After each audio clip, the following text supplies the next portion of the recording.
Ito ay rated SPG. Striktong patnubay at gabay ng magulang ang kailangan. Maaaring may masiselang tema, lengguwahe, karahasan, sexual, horror o droga na hindi angkop sa mga bata. Simula na naman ang isang bagong misyon nito ni Gabo sapagkat hindi nga siya nagtagumpay sa pagdakip dito kay alias Tigre at ito ngang si Samantha ang nakapagpakulong. Kung kaya ngayon ay mas lalo siyang namomroblema sa kalagayan ng kanyang ama kung saan ay nangako siya na gagawin niya ang lahat upang maoperahan lamang ito. Kung kaya't babalik siya dito sa bahay ng mga anino at nakiusap kay Papang na humingi ng tulong upang mapagamot itong si Rudy. Subalit sinabi nga ni Papang na handa siyang tulungan si Gabo. Subalit syempre may kondisyon ang mga ito dahil bibigyan na naman niya ng panibagong misyon si Gabo.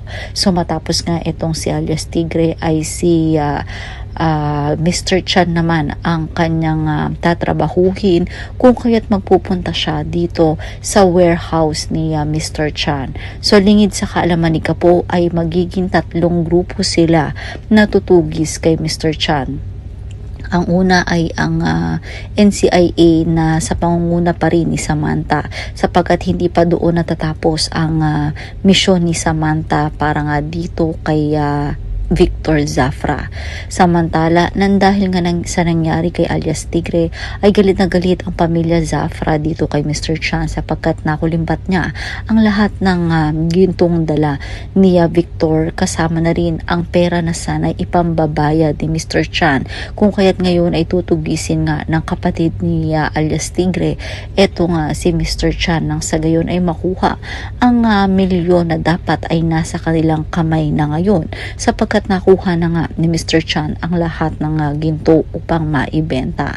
Ngayon ay muling magkakatapat at pagtatagpo sina Gabo at Samantha. At dahil nga sa nakita ni Samantha na galing ng pakikipaglaban ni Gabo at kung bakit parang kalaban din ni Gabo ang kanyang mga kalaban, tila ba nagtataka na nga etong si Samantha kung sino nga ba etong si Gabo at ano ang kanyang pagkatao sapagkat sa bawat misyon na ginagampanan niya ay nakikita niya roon si Gabo at nakikita rin niya ang galing nga nito sa pakikipaglaban.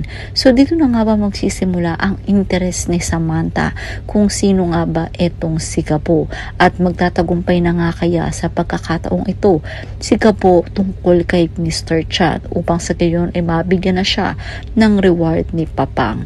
Yan ang mga dapat nating abangan dito nga lang sa CCM si Gabo.